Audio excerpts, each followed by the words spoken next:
Corinthians 10:8-10. Neither let us commit fornication, let us stop practicing immorality, sexual sin. And some of them committed, as some of them committed, and fell on in the day of 20,000. One day, 23 and 20,000. 23,000 fell dead and were killed. Came to their end. I'm not quite sure what this is referring to. I think a reference maybe to Balaam and then wicked fall into some immoral behavior of sexual sin, but I'm not quite sure where this happens. It doesn't say, but the readers Paul writes to is supposed to be reminded of this. Well, we as Christians see this happening in other scriptures, even though we may not particularly know the one they're referring to. And neither let us tempt Christ. It may be the core rebellion, but that don't seem right. Let us stop trying the Lord's patience, not make trial the Lord, presume the Lord, not go far in testing the Lord's patience. Too many times we want to do this, and our sin does this.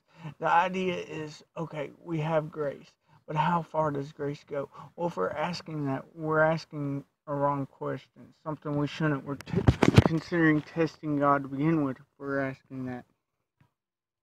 As some of them also tempted and were destroyed by serpents. Now, this is referring to when they grumbled against God, the children of Israel in the wilderness. God sent serpents in the valley because of this, and many were bit and started dying because of the serpents.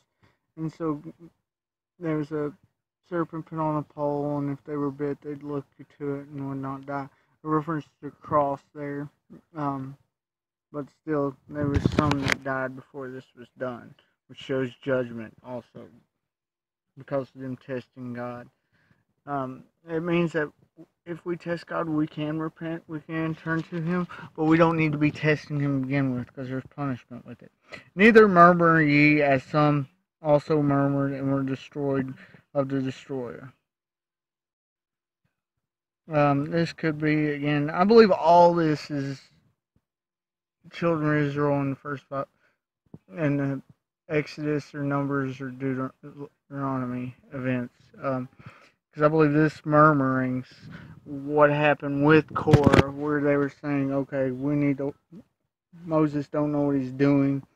But it could be any time, because they kept complaining, they were whining about food and everything, and water, and God knew their needs. Instead of seeking Him, they whined, they murmured, they complained, they said, He's brought us out here to die. Our attitude needs to change. We have Him as Lord, and we don't need to worry, we just need to go to Him with our need. Oftentimes we worry, we complain, we murmur. Instead of seeking God, we test Him. We need to change that if we're doing that. We're to serve Him while He'll meet our needs. He's not to serve us. That isn't the relationship we have with God.